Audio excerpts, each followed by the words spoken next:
Good morning. Another beautiful Vermont morning. We've had more than our fair share lately. Welcome to my little tour of Hoya cumingiana. I'm not sure if I'm pronouncing that correctly. There's no way of knowing exactly how these things are supposed to be pronounced because I can never hear the plants spoken, only written. It's cumingiana. This is one of my favorite Hoyas in the world. It's a pretty common Hoya. Some people don't understand why it's one of my favorites. It may be my very favorite.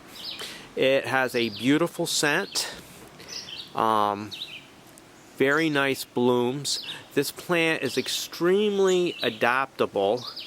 It grows in the Vermont house in the dry winters with no special attention. I find it to be a rapid grower, easy bloomer.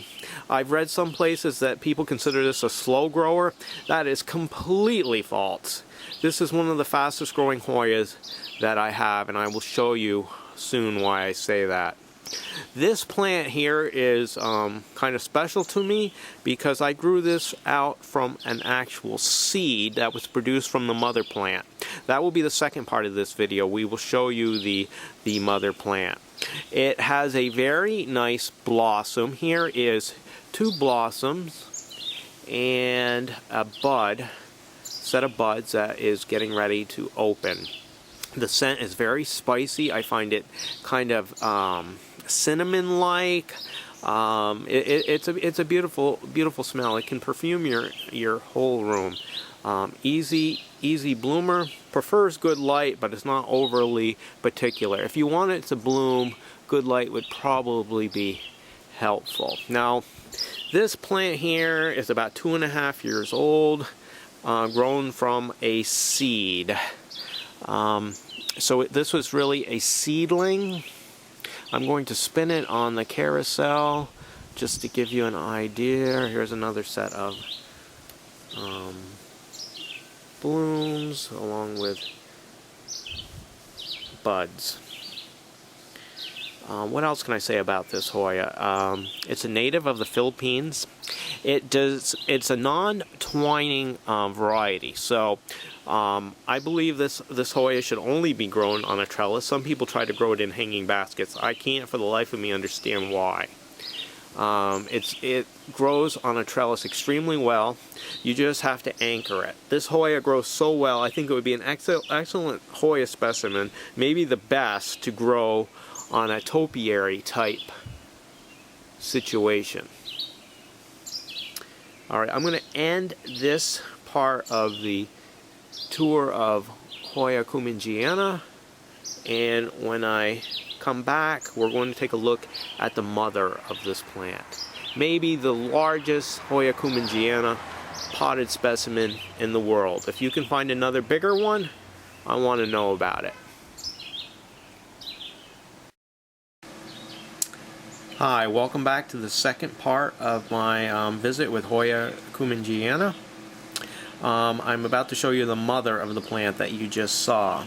This plant is 6 feet high, over 6 feet high, and for my European friends, that is over 2 meters in height.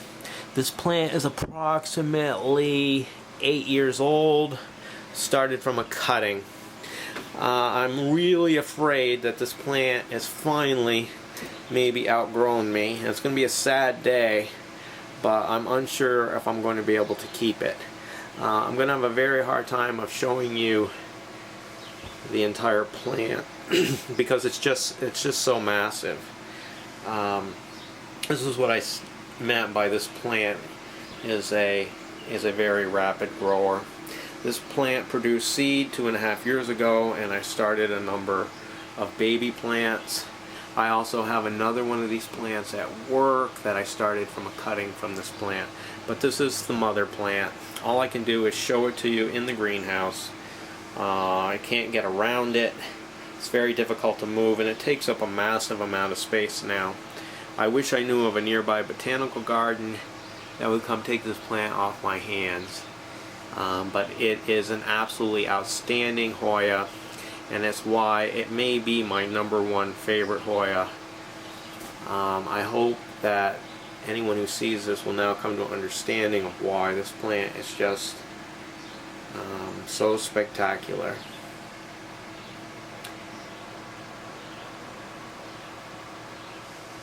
Well, I thank you for taking this tour of Hoya cumingiana with me.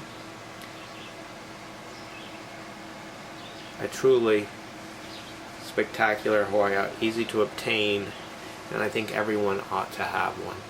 Thank you.